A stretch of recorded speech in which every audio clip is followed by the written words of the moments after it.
हम लोगों ने जो कल टॉपिक पढ़ा था वो था इलेक्ट्रिक करंट।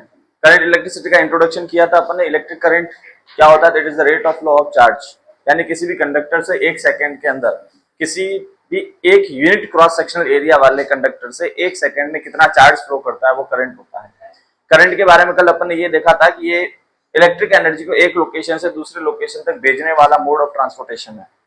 ठीक है। करंट का कल अपन ने जो फॉर्मूला पढ़ा था वो फॉर्मूला था आपका charge upon time. Instantaneous current, फिर अपन ने टाइप्स ऑफ करंट पढ़े। टाइप्स ऑफ करंट के अंदर तीन प्रकार के पढ़े थे, direct current DC, alternating current AC और इंस्टेंटेनियस करंट।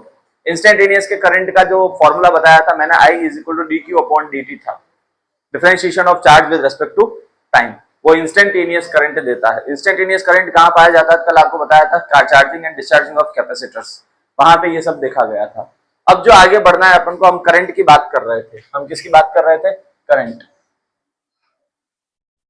करंट को अपन लोग I से लिखते हैं और इसका जो फॉर्मूला था I is equal to, formula आ रहा था Q upon T which is equal to NE upon. तो हम लोगों ने करंट का फॉर्मूला देखा, I is equal to Q upon T, which is Q को अपन लोगों ने यहाँ पे क्या लिखा? NE, तो फॉर्मूला बन जाता है NE upon T। This formula is in the terms of number of electrons. ये चार्ज के टर्म्स में, ये नंबर ऑफ इलेक्ट्रॉन्स के टर्म्स में करंट का फॉर्मूला। करंट का जो यूनिट होता है वो क्या होता है? एम्पियर होता है। हम लोग ये सारा डिस्कस कर चुके हैं। अच्छा, अब करंट के बारे में अगर बात करें तो करंट स्केलर है या वेक्टर है? करंट स्केलर होता है या वेक्टर होता है? तो देखिए इधर, पहले अपन करंट की बात करें तो देखिए इधर मैं एक सर्किट बना देता हूं। ये एक इलेक्ट्रिक सर्किट है, बैटरी जोड़ा हुआ है और स्विच है। बिल्कुल बेसिक सा सर्किट बनाया अपन ने। This is battery. Switch on करेंगे तो इसके अंदर क्या स्टार्ट हो जाएगा? करंट। करंट के फ्लो का जो डायरेक्शन होता है वो क्या होता है? करंट किस डायरेक्शन में फ्लो करता है? Positive terminal of the battery to the negative terminal of the battery. Current का फ्लो करने का डायरेक्शन क्या होता है? बैटरी के प्लस से बैटरी के माइनस की तरफ जाता है। ये जो करंट का डायरेक्शन है, बैटरी के प्लस से बैटरी का माइनस, इसको कन्वेंशनल डायरेक्शन बोला गया है। कौन सा डायरेक्शन बोला गया है? ध्यान रखना, करंट के पास दो प्रकार का डायरेक्शन होता है। एक इलेक्ट्रॉनिक डायरेक्शन होता है करंट का और एक कन्वेंशनल डायरेक्शन होता है। कन्वेंशनल का मतलब क्या होता है? केवल बस बताया गया है ऐसा, उसके बारे में प्रैक्टिकल प्रूफ हमारे पास में कुछ नहीं होता। इलेक्ट्रॉनिक डायरेक्शन प्रैक्टिकली बताया गया है आपका। तो अगर खाली बातों ही बातों में बात करें तो करंट का डायरेक्शन क्या होता है? बैटरी के प्लस से बैटरी का माइनस होता है। और इलेक्ट्रॉनिक करंट की डायरेक्शन बात करें तो वो होता है -2 प्लस होता है। सो टेल मी, करंट का मैग्नीट्यूड कितना होता है? तो करंट का मैग्नीट्यूड क्या होता है? Charge upon time. करंट का डायरेक्शन क्या होता है? बैटरी के प्लस से बैटरी का माइनस। तो कोई भी वह क्वांटिटी जिसके पास में डायरेक्शन और मैग्नीट्यूड दोनों होते हैं वो वेक्टर क्वांटिटी होता है। तो करंट के पास मैग्नीट्यूड भी है और करंट के पास डायरेक्शन भी है, तो करंट को क्या होना चाहिए था? Scalar quantity, vector quantity sorry, but still it is a scalar quantity. कैसे बना स्केलर क्वांटिटी? तो देखो इधर, यहां से एक करंट आ रहा है आपका, मान लीजिए 2 एम्पियर, और इधर से करंट आ रहा है आपका 1 एम्पियर। ये कुछ ऐसा चलेगा दोनों मिला के। तो अगर वेक्टर होता तो यहां पे जब मैंने लगा के देखा एम्पियर मीटर, तो मुझे कितना पता चला? करंट कितना इस केस में? 3 एम्पियर मिला। कितना मिला? 3 एम्पियर। अगर ये दोनों वेक्टर्स होते तो क्या यहाँ पे रिजल्ट में 3 मिलता? हमको नहीं मिलता। वेक्टर एडिशन के लॉज लगते, उस केस में रिजल्ट 3 नहीं मिलता। तो क्योंकि ये वाला जो करंट है आपका, ये वेक्टर एडिशन के लॉज को फॉलो नहीं करता। वेक्टर एडिशन के अपने 3 लॉज हैं, triangle law of vector addition, parallelogram law of vector addition और polygon law of vector addition. इन तीनों में से किसी को फॉलो नहीं कर रहा, इसलिए करंट को हम स्केलर क्वांटिटी कहते हैं। So remember, current is a scalar quantity because it do not follow the laws of vector addition। ठीक है भैया, करंट एक स्केलर क्वांटिटी होता है क्योंकि ये वेक्टर लॉज को फॉलो नहीं करता। एडिशन के जो लॉज है वेक्टर के, उनको फॉलो नहीं करता। अच्छा, करंट मेजरेबल होता है या नहीं होता है? करंट मेजरेबल होता है। तो करंट को मेजर करने वाला जो मीटर होता है उसको अमीटर बोलते हैं अपन लोग, या फिर एम्पियर मीटर बोलते हैं। So it is measured by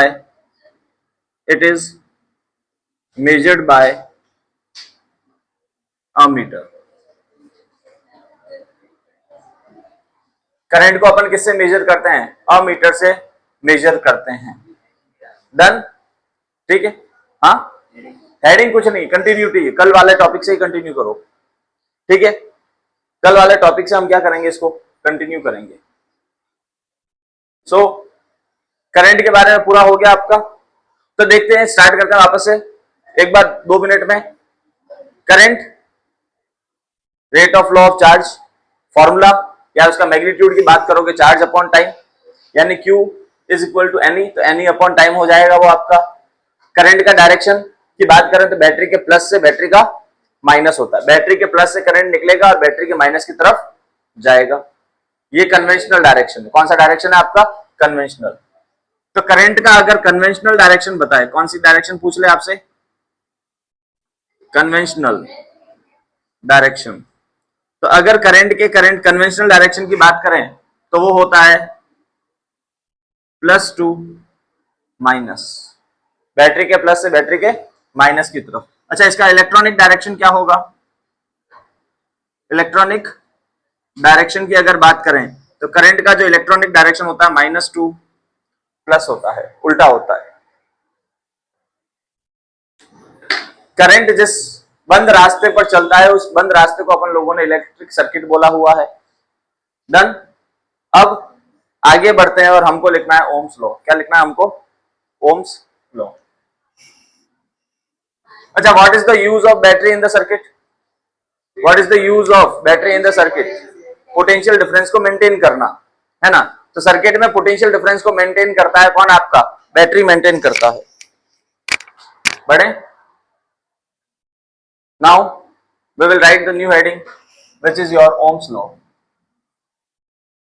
We will write the new heading and it is Ohm's law.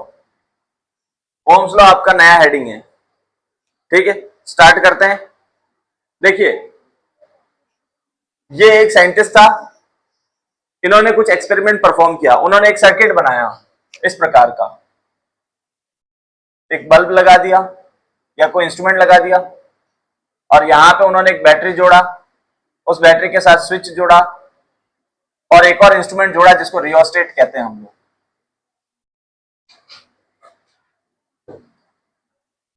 जैसे स्विच ऑन करेंगे इसके अंदर क्या एस्टेब्लिश हो जाएगा? करंट, और ये बल्ब जलना क्या होकर देगा? स्टार्ट कर देगा, ठीक है। मान लीजिए 20 वोल्ट का बैटरी लगाया था। अब देखिए इधर, इन्होंने इसके साथ में एक टेबल बनाया। इन्होंने क्या करा? इनके साथ में एक टेबल बनाया। किसका टेबल बनाया? V और I का। ये यहां से वोल्टेज बढ़ाते हैं और करंट का रीडिंग लेते हैं। ये 12th क्लास का एक्सपेरिमेंट भी है, ध्यान रखना आपका, ठीक है। ये वोल्टेज को बढ़ाएंगे और किसका रीडिंग लेंगे? करंट। अच्छा, वोल्टेज को बढ़ाएंगे किसकी हेल्प से? रियोस्टेट की हेल्प से हम वोल्टेज बढ़ाते हैं उस एक्सपेरिमेंट में, ध्यान रखना, ठीक है। तो रियोस्टेट की हेल्प से जब उन्होंने देखा स्टार्टिंग में जब वोल्टेज 0 था तो करंट का वैल्यू भी क्या आता है? 0। उन्होंने वोल्टेज को बढ़ा के 1 वोल्ट कर दिया तो मान लो करंट का वैल्यू उनका क्या आ रहा है? 0.5। वोल्टेज को 2 किया तो करंट का वैल्यू क्या हो गया? 1। वोल्टेज को 3 किया तो करंट का वैल्यू हो गया 1.5 और वोल्टेज को 4 करते हैं तो करंट का वैल्यू क्या हो जाता है? 2। तो यहां से उन्होंने एक चीज बनाया और एक ग्राफ बनाया इसका। तो उन्होंने जब इसका ग्राफ बनाया इस प्रकार का, ये वाला जो एक्सिस है इसको उन्होंने करंट लिया और इस वाले एक्सिस को उन्होंने क्या लिया? पोटेंशियल वोल्टेज लिया और वोल्टेज और करंट का उन्होंने ग्राफ बनाया कुछ ये 0.5, 1, 1.5 एंड सो ऑन, 1, 2, 3। तो उनको कुछ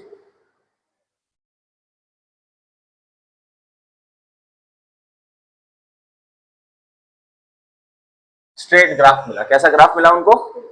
इस रीडिंग को यूज करते हुए उन्होंने एक ग्राफ बनाया तो उनको एक सीधी लाइन का ग्राफ मिला। ये स्ट्रेट लाइन ग्राफ क्या चीज को रिप्रेजेंट करता है? Directly proportional. ये स्ट्रेट लाइन किसको रिप्रेजेंट करता है? Directly proportional. यानी ये यहां कहना चाह रहे हैं कि जब वोल्टेज बढ़ेगा साथ साथ में कौन बढ़ेगा? आपका करंट बढ़ेगा। ये करंट बढ़ाने से वोल्टेज बढ़ेगा। फिर से सुनिए, वोल्टेज बढ़ाने से करंट बढ़ेगा या करंट बढ़ाने से वोल्टेज बढ़ेगा? सो वोल्टेज बढ़ाएंगे तो क्या बढ़ेगा?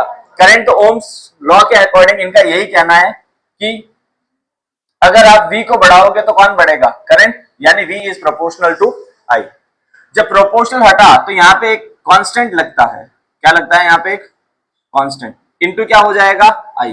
तो V इज इक्वल टू, ये कांस्टेंट की जगह अपन जो कांस्टेंट यूज कर रहे हैं वो कौन है आपका? R। इनटू क्या है ये आपका? I। तो V इज इक्वल टू क्या बन जाता है? IR। V is equal to क्या बन जाता है? IR। यानी कि कौन है आपका? वीर। कौन है? वीर। बढ़े आगे। तो इस स्टेटमेंट को अगर लिखना है मुझे तो क्या लिखेंगे? According to Ohm's law, according to Ohm's law the current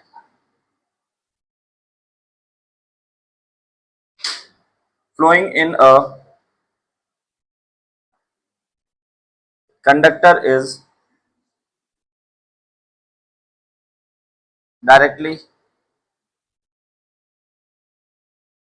proportional to the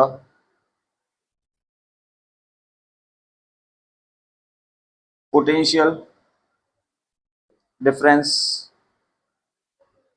applied across the ends of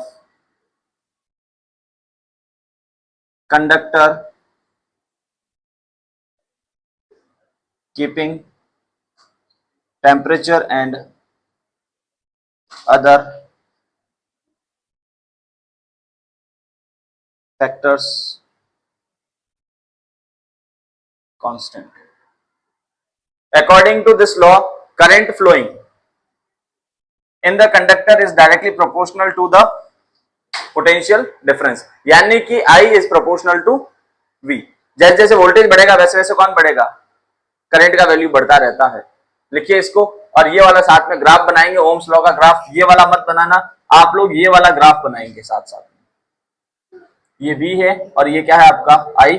और ओम्स लॉ के अकॉर्डिंग ये ग्राफ कैसा मिलता है हमको? स्ट्रेट लाइन मिलता है। Right then, right this.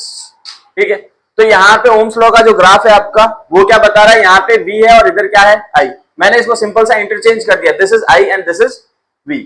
आपको जब एग्जामिनर क्वेश्चन पूछता है इस ग्राफ से रिलेटेड, कई बार पूछा जाता है, तो आपको बहुत अच्छे से ध्यान देना है कि ये ग्राफ कौन सा ग्राफ है। तो ये वाला जो ग्राफ होता है ये क्या बोलेंगे अपन? VI graph.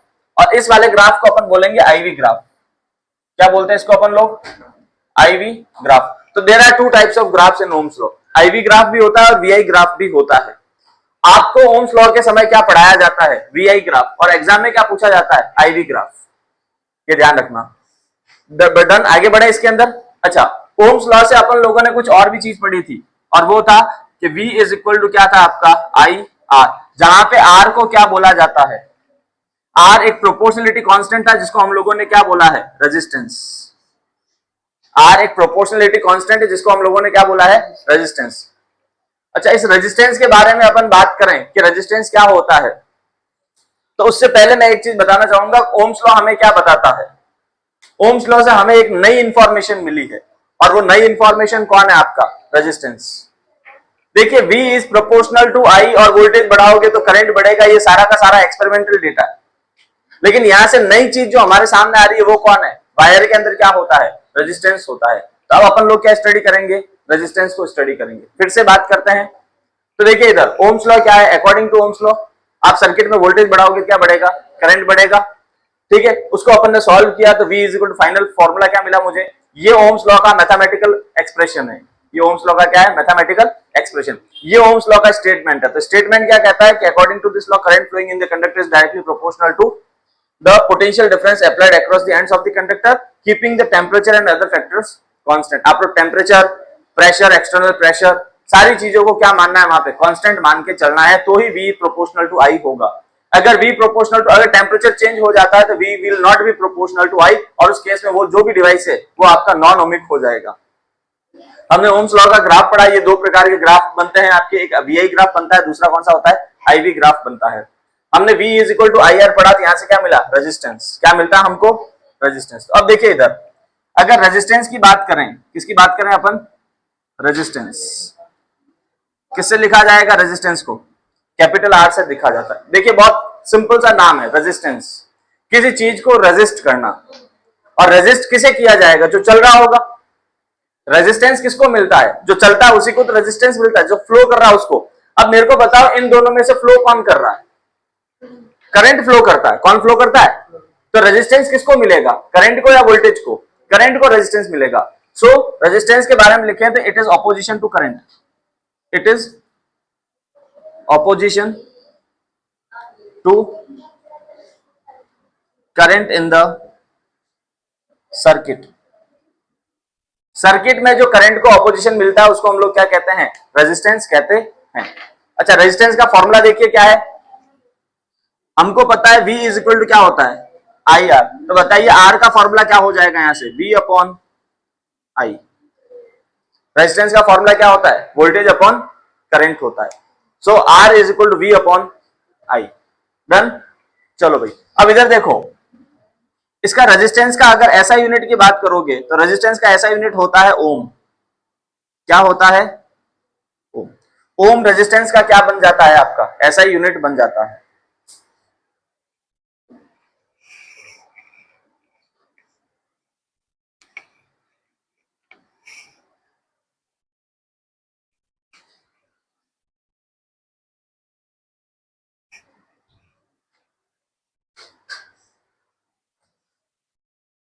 हो गया यहां तक? फिर से बात कर रहे हैं रेजिस्टेंस।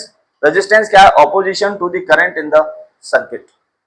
अच्छा, कॉज ऑफ रेजिस्टेंस पूछ ले आपसे। क्या पूछ ले? कॉज, कि रेजिस्टेंस करंट को मिलता क्यों है, कारण क्या है इसका बताइए। तो देखिए, करंट किससे बनता है? Motion of charge. करंट किससे मिलता है? Motion of charge.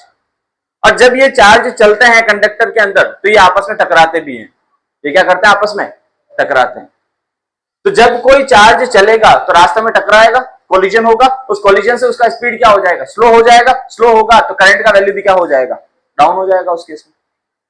तो अगर रेजिस्टेंस के कारण क्या बात पूछे कि what is the cause of resistance, तो कॉज ऑफ रेजिस्टेंस क्या होगा? Collisions among the moving charges. जो करंट बनाने के लिए जो चार्ज चल रहे हैं उनके बीच में क्या होना? कोलिजन होना ही करंट आपके रेजिस्टेंस का कारण होता है। तो कॉज क्या लिखेंगे अपन? Collisions among moving charges. Collisions among moving charges. Moving charges के बीच में जो कोलिजन्स होते हैं वही रेजिस्टेंस का क्या होते हैं? कारण होते हैं। अच्छा, इसका ये जो रेजिस्टेंस है इसका रिजल्ट क्या होगा फिर? ये जो हमें रेजिस्टेंस मिल रहा है इसका रिजल्ट क्या होता है? तो हीट। कोलिजन से क्या जनरेट होगी? हीट। और वहां पे टेम्परेचर बढ़ेगा। क्या बढ़ेगा? वहां पे टेम्परेचर बढ़ना शुरू होता है। अब देखिए आगे, तो रेजिस्टेंस का फॉर्मूला क्या होता है? Voltage upon current. ध्यान रखना, रेजिस्टेंस का फॉर्मूला क्या होता है आपका? Voltage upon current.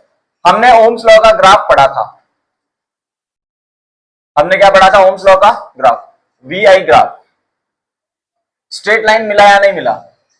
आप इसका स्लोप निकालिए। स्लोप ऑफ कौन सा ग्राफ है ये आपका? We I graph. स्लोप को हमेशा किससे बताया जाता है?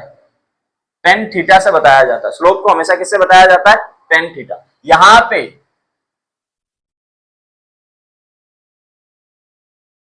करंट के ये दो वैल्यू ले लिया, I1 और ये क्या है आपका? I2।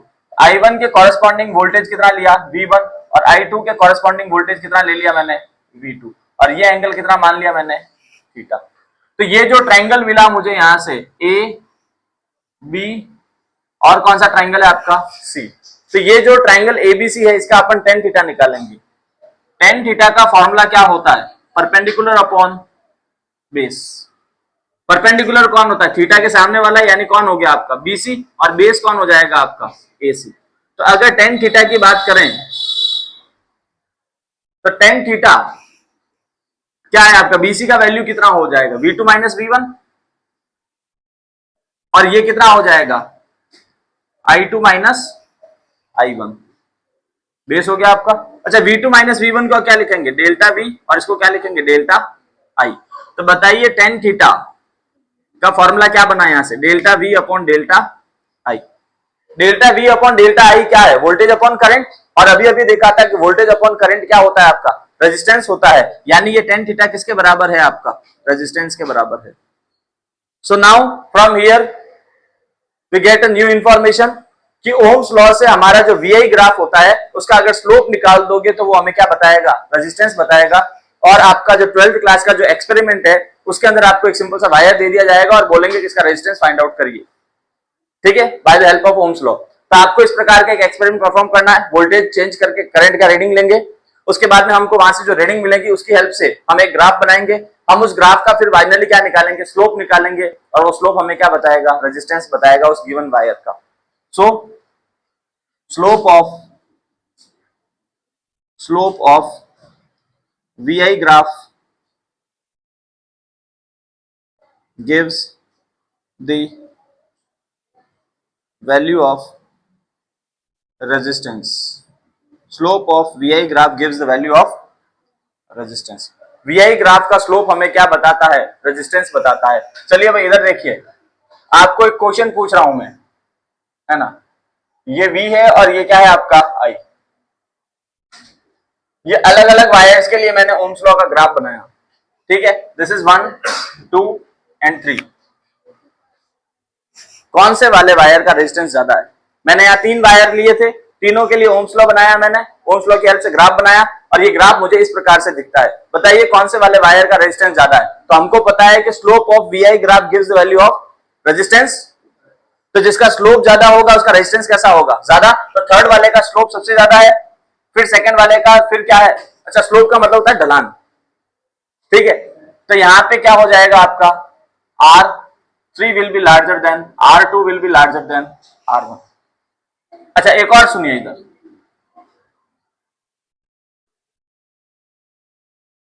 ये कौन सा ग्राफ है भैया, आईवी ग्राफ, स्ट्रेट लाइन मिल रही है 1 2 3। अब बताइए किसका है, तो देखिए वीआई ग्राफ में तो जिसका स्लोप ज्यादा होगा वो रेजिस्टेंस ज्यादा होगा, और आईवी ग्राफ में जिसका स्लोप कम होगा उल्टा होगा ना। तो इस केस में क्या होगा, R1 will be larger than R2 will be larger than R3। Start writing. Ohms law से ये पता किया कि जब भी वायर के अंदर करंट फ्लो करता है तो वहां पे उस करंट को कुछ ऑपोजिशन मिलता है वायर के अंदर, उस ऑपोजिशन का नाम अपन ने रखा था रेजिस्टेंस। रेजिस्टेंस को R से लिखा था, उसका यूनिट जो होता है ओम होता है, और अपन ने वीआई ग्राफ से ये देखा कि वीआई ग्राफ का जो स्लोप होता है वो हमें क्या बताता है, रेजिस्टेंस बताता है। अब ये रेजिस्टेंस कौन से फैक्टर्स पे डिपेंड करता है, रेजिस्टेंस कौन से फैक्टर्स पे डिपेंड करता है, तो right down the topic, factors affecting resistance. Factors affecting resistance, इसका मतलब है कि रेजिस्टेंस किन किन चीजों पे डिपेंड करता है, रेजिस्टेंस किन किन चीजों पे डिपेंड करता है। तो पहला इसके अंदर फैक्टर रखना है आपको, length of the conductor, length of the conductor. Second factor है cross sectional area of the conductor. Third जो आ रहा है nature of material of conductor, और नंबर फोर्थ जो आ रहा है वो है आपका टेम्परेचर। ये 4 फैक्टर्स हैं जिसके ऊपर रेजिस्टेंस डिपेंड करता है, length of the conductor, cross sectional area of the conductor, nature of the material of the conductor and temperature of the conductor. अब देखिए इधर ये 2 चीजें आप 10th क्लास के अंदर पढ़ के आए हैं, length of the conductor and area of the conductor.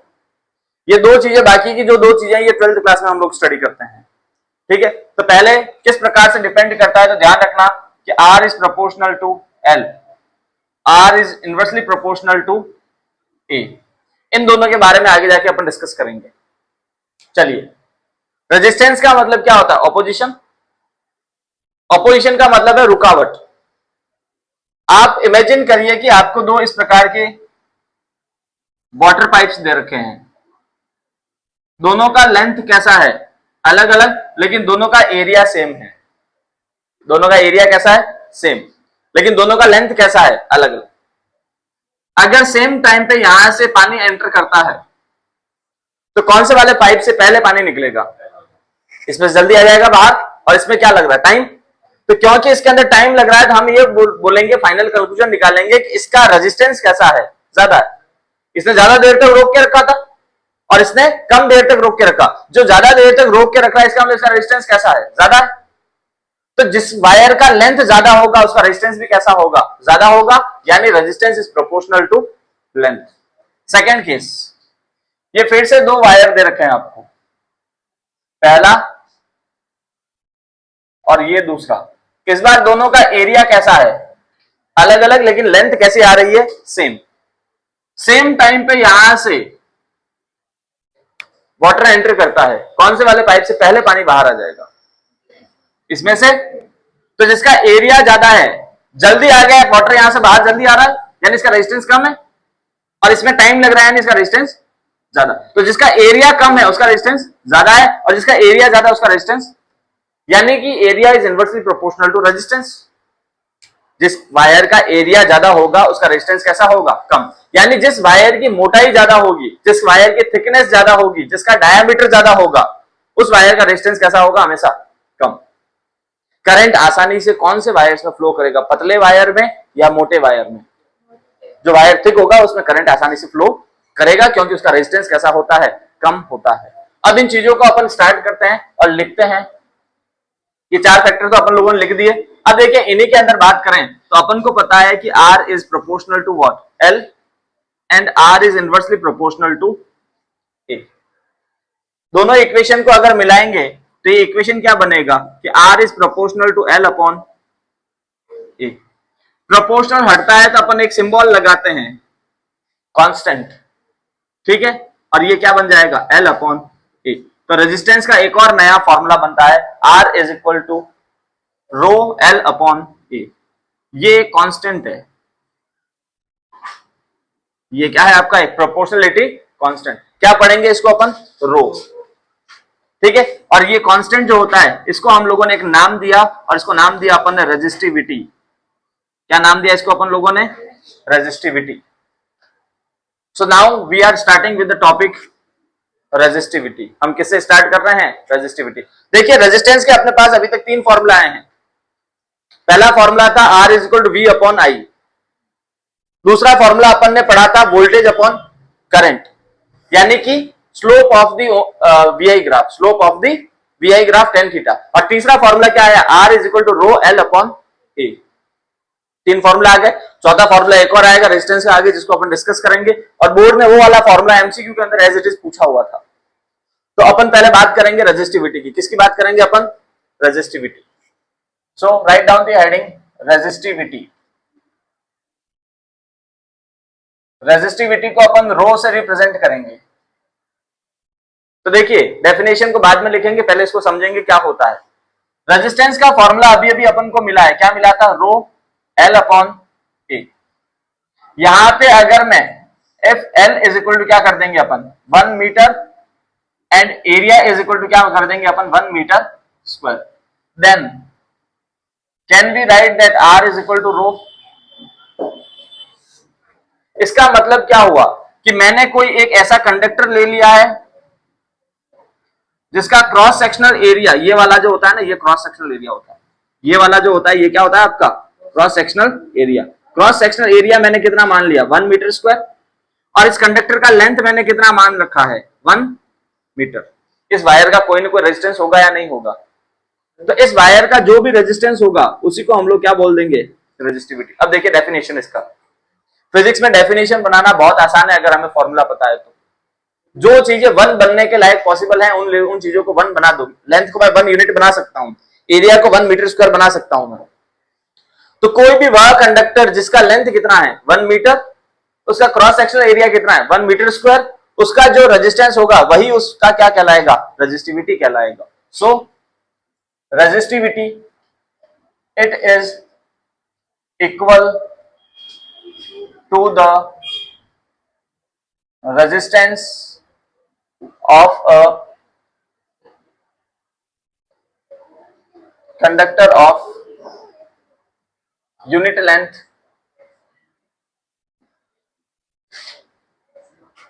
Having unit cross sectional area. एक ऐसा कंडक्टर जिसका लेंथ कितना है 1 यूनिट, उसका एरिया भी कितना है 1 यूनिट, उसका जो भी रेजिस्टेंस होगा वो क्या कहलाएगा आपका रेजिस्टिविटी कहलाता है। यानी सिंपल से अगर बात करें तो ऐसा बात कर सकते हैं कि ये मैंने क्यूब बनाया है, ये क्या बनाया मैंने एक क्यूब। अब देखिए ये कितना है आपका 1 metre, this is also 1 metre and this is also 1 metre. इसका वॉल्यूम कितना है मेरे को बता दो। मैंने एक मटेरियल ले लिया, मैंने क्या ले लिया एक मटेरियल जिसका वॉल्यूम कितना है 1 मीटर क्यूब। अब इस 1 मीटर क्यूब वाले का मटेरियल का जो भी रेजिस्टेंस होगा वही क्या कहलाएगी उसकी रेजिस्टिविटी कहलाएगी। अच्छा फिर से,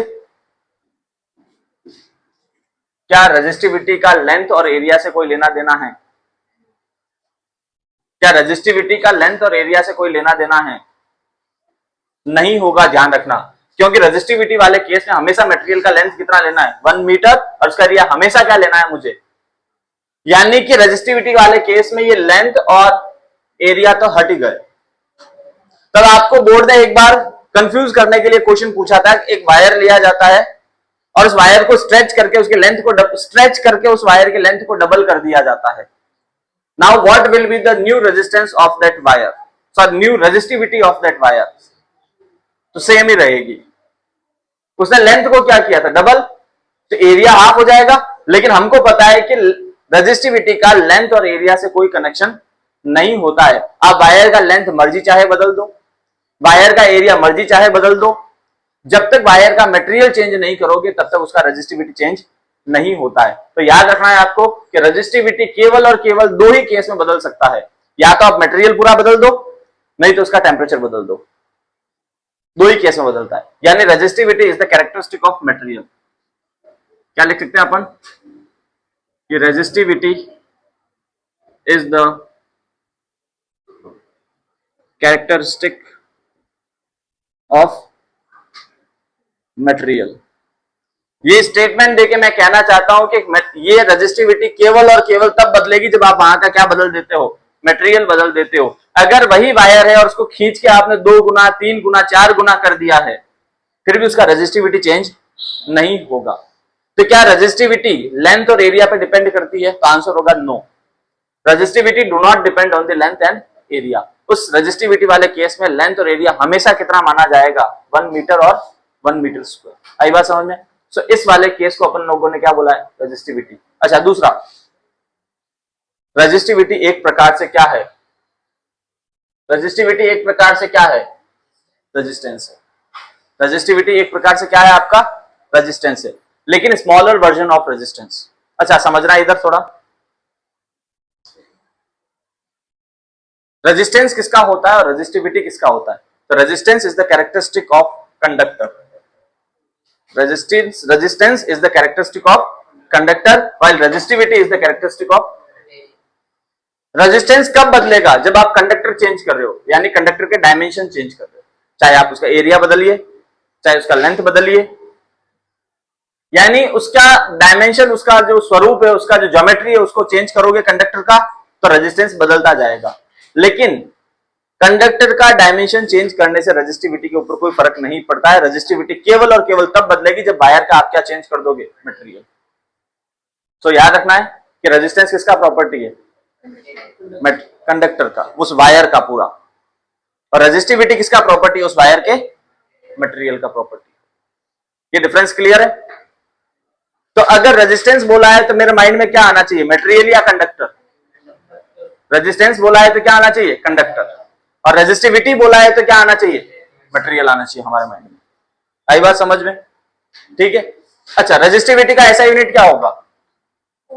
रेजिस्टिविटी का अगर ऐसा यूनिट बोले तो देखिए इधर फॉर्मूला क्या है रेजिस्टिविटी का। रेजिस्टिविटी का अगर फॉर्मूला लाए अपन तो यहां से अपन फॉर्मूला बना सकते हैं रेजिस्टिविटी का।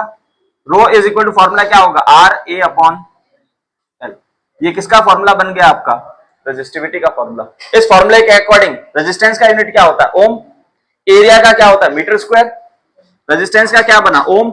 एरिया का क्या हुआ, मीटर स्क्वायर। और लेंथ का क्या होता है, मीटर। मीटर से मीटर कैंसल आउट हुआ तो इसका यूनिट क्या बनता है, ओम इंटू मीटर।